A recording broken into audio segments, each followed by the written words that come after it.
Hello friends, welcome back once again. Friends, आज की class में हम लोग देखेंगे सिंपल पास्ट टेंस के बारे में। अर्थात हम लोग टेंस के अंदर सेंटेंस बनाने का, उनका स्ट्रक्चर जानने का और कहाँ पर उसका यूटिलाइज किया जाता है, उन सभी के बारे में जान रहे हैं। ये सीरीज आपका चल रहा है जिसमें अभी तक हम लोगों ने पास्ट टेंस के बारे में जान लिया है। आज की क्लास में सिंपल पास्ट टेंस के बारे में जानेंगे कि ये क्या होता है और इनके यूटिलाइज कहाँ पे किए जाते हैं। हम कैसे पहचानेंगे कि ये सेंटेंस हमारा सिंपल पास्ट का होगा। इन सभी घटनाओं को हम लोग आज की क्लास में देखेंगे। चलिए स्टार्ट करते हैं आज का क्लास। और आज की क्लास में देखते हैं simple past tense. Simple past tense clear है। देखिए, जो सिंपल पास्ट टेंस की अगर बात कीजिएगा तो पहले जान लेते हैं कि ये यूज कहाँ किया जाता है। पास्ट टेंस का मैंने कल बताया था कि पास्ट टेंस किससे कहते हैं, कैसे क्या करते हैं, सब कुछ उनके डिटेल में बताया था। लेकिन आज हमें जानना है कि सिंपल पास्ट टेंस का यूज आप कहाँ करेंगे।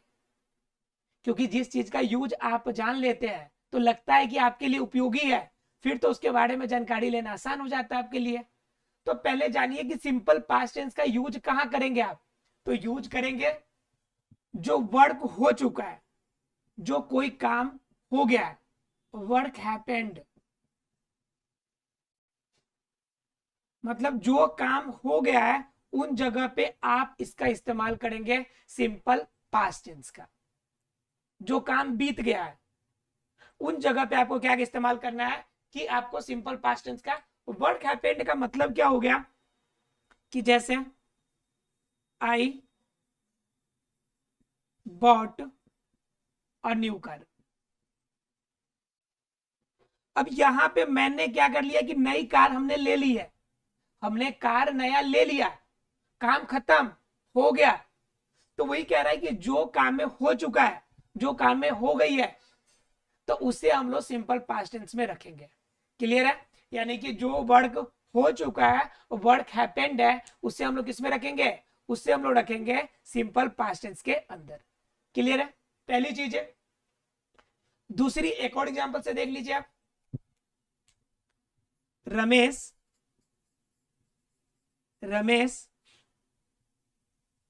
Informed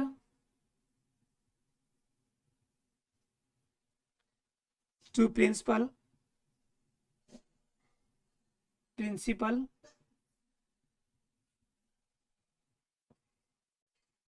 about absent। क्या है कि रमेश इन्फॉर्म कर चुका भाई, इन्फॉर्म कर दिया है, इन्फॉर्म कर दिया है किसे, प्रिंसिपल को इन्फॉर्म कर दिया है क्या कि अब्सेंट क्या हो रहा है। वो अब कर चुका है, अभी नहीं किया है, पहले कर दिया है, अब्सेंट की इंफॉर्मेशन दे दी है। तो ये वर्क हैपेंड है। तो जब भी वर्क हैपेंड मतलब जो काम हो चुकी है ना, उनको जगह पे हम इसके किसका इस्तेमाल करेंगे, हम करेंगे इस्तेमाल सिंपल पास्ट टेंस का। क्लियर है। अब देखिए दूसरा यूज कहां कर सकते हैं इसका। देखिए, अब ट्रू की घटना की जगह पे हम इस्तेमाल कर सकते हैं। पहला तो वर्क हैपेंड था, दूसरा क्या था हमारा, ट्रू वर्क। मतलब सही किसी काम को डिनोट करने के लिए, सही काम के लिए क्या हो जाएगा आपका, सही काम की जगह पे आपका हो जाएगा एक सिंपल सा कि ट्रू वर्क में आप क्या करते हैं। जैसे you played cricket, cricket when you were when you were in 10th। जब तुम किस क्लास में थे, जब तुम 10th में थे तब तुमने क्या किया था, क्रिकेट खेला था। जब तुम 10th में थे तो क्रिकेट खेला था। ये बिल्कुल सही बात है कि आपने क्रिकेट खेला था, लेकिन कब खेला था, जब आप 10th में थे तब। तो कहता है कि कोई भी घटना हो, जब ट्रू घटना हो, कोई ट्रू इंसिडेंट हो, तो ट्रू इंसिडेंट को भी आप सिंपल पास्ट टेंस में आप डिनोट करेंगे। कोई भी घटना जो ट्रू इंसिडेंट हमें बताती हो, तो उस ट्रू इंसिडेंट को हम किस में डिनोट करेंगे, वह करेंगे हम सिंपल पास्ट टेंस में। ये दूसरा था। तीसरा का जो काम में बहुत बार हो चुकी है, सेवरल टाइम्स, कुछ कामें होती है जो बार बार हो जाती है, उनके बारे में। एग्जाम्पल में देखिए,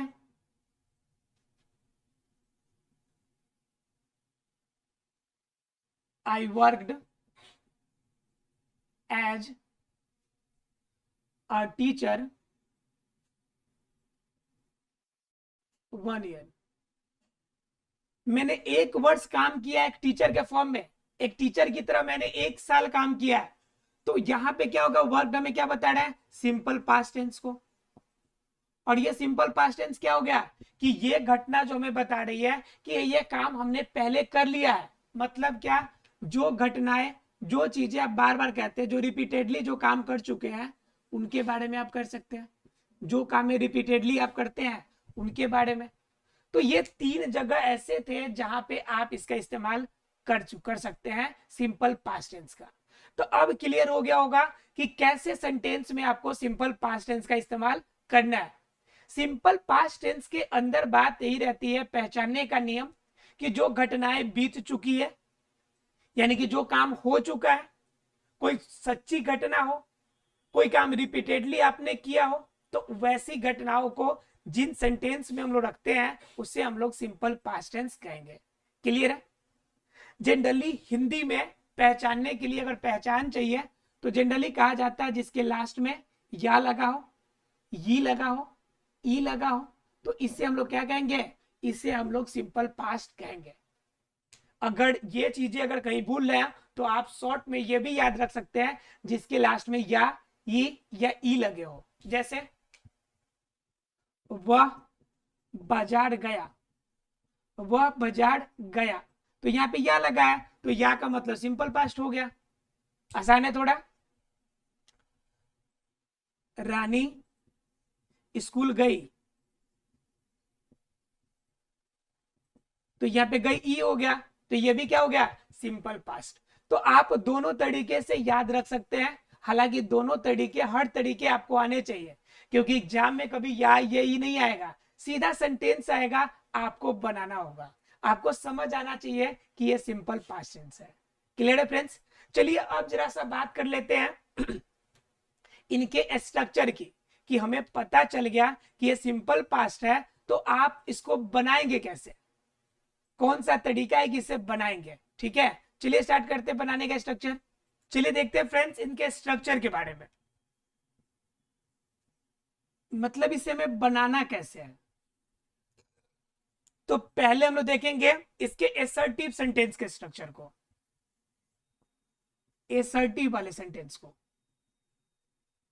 ठीक है, अब कथनात्मक वाक्य में क्या देखेंगे हम लोग कि इसका बनाने का रूल होता है सब्जेक्ट, इसके साथ लगता है वर्ब का सेकेंड फॉर्म वर्ब टू, और उनके साथ लगता है आपका ऑब्जेक्ट, या सीधे शब्दों में कहे तो अदर वर्ड्स।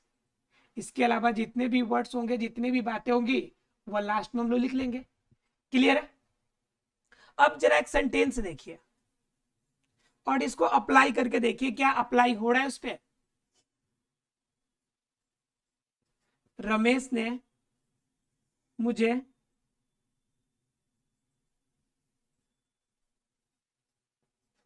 एक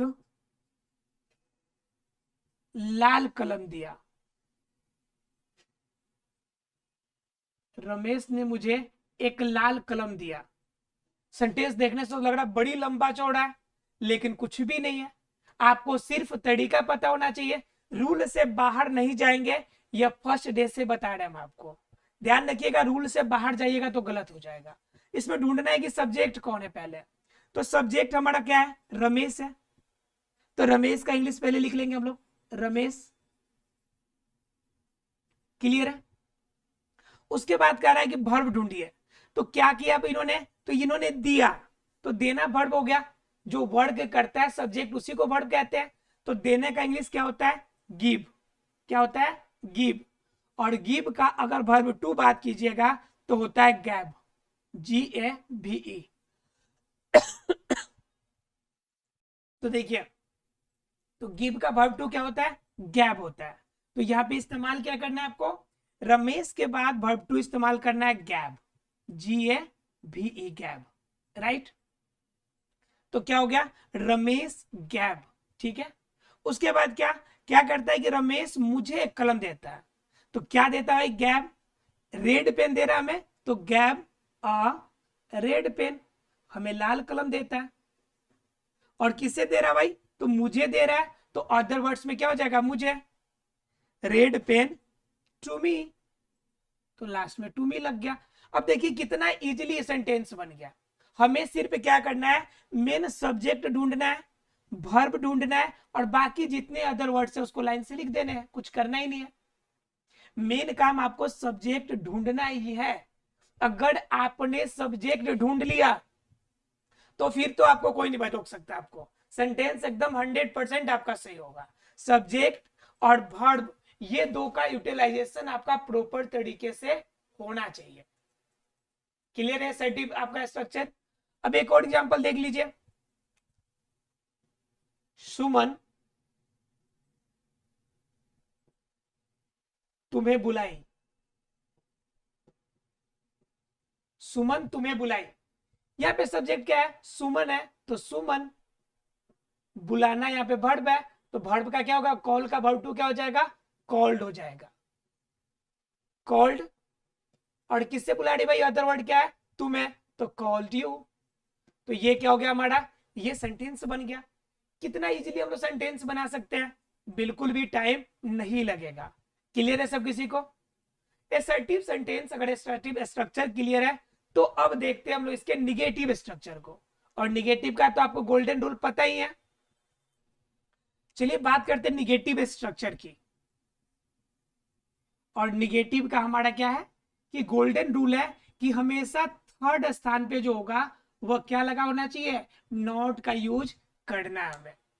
तो देखिए अब सब्जेक्ट तो हमने यूज कर लिया, हमने थर्ड फॉर्म पे नॉट भी इस्तेमाल कर लिया, अब लास्ट में हमने अदर वर्ड्स भी यूज कर लिया। अब हमारे पास प्रॉब्लम दो जगह की है कि हम लोग नॉट के पहले क्या इस्तेमाल करें और यहाँ पे वर्ब का इस्तेमाल क्या करें हम। बात प्रॉब्लम में नहीं पे फंस रही है, हमें फंस रही है ना।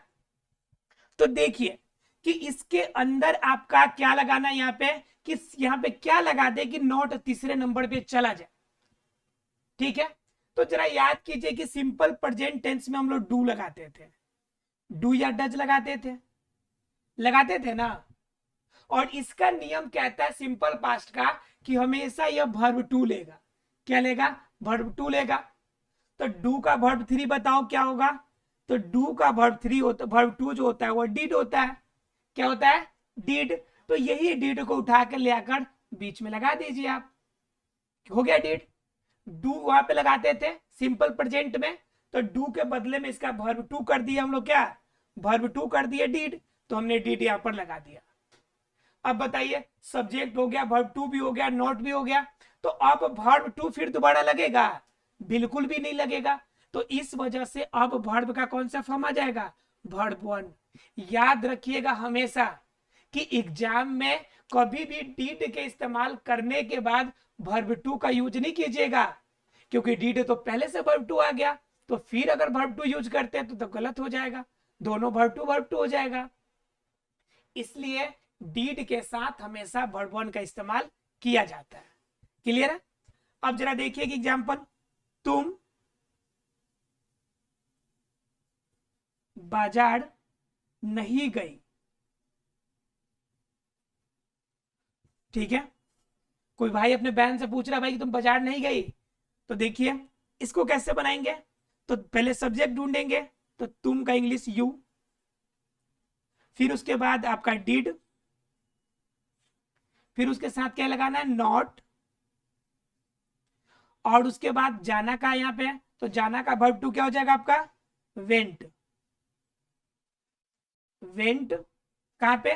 बाजार, तो टू मार्केट। क्लियर है? यानी कि you did not went to market. Clear है? Did not went to market बन जाएगा। गो टू मार्केट होता है, या सीधा टू यहां पे इस्तेमाल ना करके सीधा हम क्या कहेंगे? He you did not went market. To का इस्तेमाल यहां पर हम नहीं करेंगे। क्लियर है? तो क्या हो जाएगा? You did not went market. एक और एग्जांपल देख ले।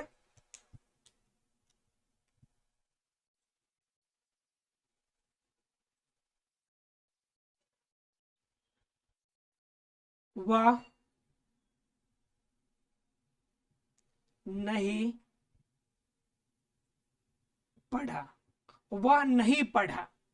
इसको क्या करेंगे, ही सब्जेक्ट, फिर डिड, इसके साथ लगाएंगे नॉट तीसरे नंबर पे, और पढ़ना का वर्ब टू, वर्ब वन भी रीड, वर्ब टू भी रेड, और वर्ब थ्री भी रेड। तो रेड का स्पेलिंग भी READ ही होता है, सिर्फ प्रोनाउंसिएशन चेंज होगा। ठीक है, तो रीड होगा यहाँ पे। ठीक है, तो क्या हो जाएगा, ही डिड नॉट रेड बन जाएगा। आसानी से बना सकते हैं निगेटिव स्ट्रक्चर भी। अब जरा बात कर लेते हैं इंट्रोगेटिव स्ट्रक्चर की। अब किसकी बात करेंगे हम लोग, इंट्रोगेटिव स्ट्रक्चर की। तो इंट्रोगेटिव में आपको पता है कि दो तरह के होते हैं इंट्रोगेटिव। एक कैसा होगा, एक तो ऐसा होगा जिसके अंदर क्या लगा हो, क्या मैंने पढ़ाया। ठीक है, पहला सेंटेंस। दूसरा इसी में बनेगा, मैं क्या पढ़ाया, मैं क्या पढ़ाया। दोनों चीजें में देखिए क्या डिफरेंस है। इसमें क्या रहे, इसका मतलब हाँ या ना में होगा आंसर। ठीक है, और इसका आंसर क्या होगा कि इसमें हमें बताना पड़ेगा कि हमने क्या आइटम पढ़ाया, क्या हमने टॉपिक पढ़ाया, क्या हमने मैटर बताया। ध्यान रखिएगा, जितना मैं सेंटेंस का एग्जाम्पल ले रहा हूं, ये सभी एग्जाम्पल आपके लिए मैं छोटे फॉर्म में ले रहा हूं, ताकि आपको समझ में आ जाए। और जब समझ में आ जाएंगे तो इसका रियल स्ट्रक्चर जो होता है बड़ा आसानी से बना पाएंगे। ठीक है, तो देखिए, क्या मैंने पढ़ाया, तो इसका बनाने का तरीका क्या होगा, क्या शुरू में लग गया तो इसमें भी डिड को बाहर निकाल दीजिए, फिर उसके बाद सब्जेक्ट, और इसके में डिड यूज हुआ है तो वर्ब का कौन सा फॉर्म यूज कीजिएगा आप, वर्ब वन हमेशा यूज करना है, उसके साथ आपका अदर वर्ड्स। क्लियर है, इसमें क्या यूज कीजिएगा, बीच में प्रश्न वाले शब्द आ गए तो इसमें WH वाला जो वर्ड है इसको शुरू में कर लीजिएगा। ठीक है, इसके बाद क्या लगाइएगा, डिड का प्रयोग कीजिएगा, और डिड के बाद सब्जेक्ट, और सब्जेक्ट के बाद क्या करना है, हमेशा वर्ब वन का यूज होगा, और लास्ट में अदर्स वर्ड जितने भी होंगे उसे आप इस्तेमाल कर लीजिएगा।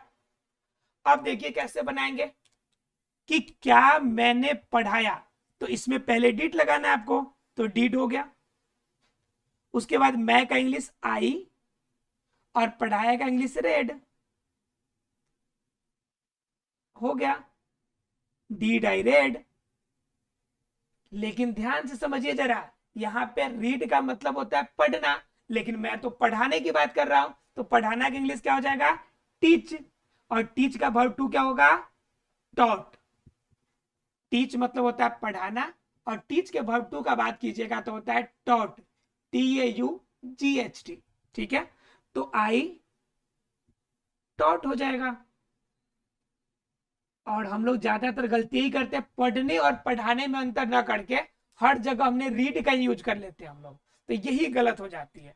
तो यहाँ पे क्या करना है, WH वर्ड को पहले निकालना है, तो क्या है, तो क्या को शुरू में ले आइए, तो व्हाट, इसके बाद डिड का यूज, तो डिड, सब्जेक्ट, तो सब्जेक्ट मैं है तो आई, और उसके बाद पढ़ाया का इंग्लिश हो जाएगा टॉट। तो ये हो गया आपके इंट्रोगेटिव सेंटेंस में। क्लियर है, आपको सिंपल पास्ट टेंस में अब मुझे नहीं लगता कि कहीं पे आपको गलत होना चाहिए। सिंपल पास्ट टेंस के सभी स्ट्रक्चर को मैंने आपको बिल्कुल क्लियर करके छोटे छोटे पार्ट्स में करके हमने बताया है कि कहां पे इस्तेमाल कर सकते हैं। आपको ध्यान रखना है कि ये या ई, या फिर आपको याद रखना है कि कोई भी घटना जो हो चुकी है, कोई भी ट्रू इंसिडेंट हो, या कोई भी काम रिपीटेडली आपने किया हो, ऐसे सभी सेंटेंसेस का जो इस्तेमाल होगा वह सिंपल पास्ट टेंस के अंदर होगा। दूसरी बात याद रखनी है कि इन सेंटेंस में हमेशा वर्ब टू का यूज होता है। ठीक है, और उसके बाद एक और चीज याद रखिएगा कि डिड जहां जहां यूज होगा वहां पर वर्ब वन का इस्तेमाल होगा। तीसरा बात एक और याद रखिएगा कि जब भी निगेटिव सेंटेंस हो तो तीसरे नंबर पे नॉट का इस्तेमाल कीजिएगा। क्लियर है फ्रेंड्स? अगर इतनी बातें याद रहेगी आपको तो सिंपल पास्ट टेंस में कोई दिक्कत नहीं होगा। मिलते हैं अगले क्लास में, तब तक के लिए thank you very much friends.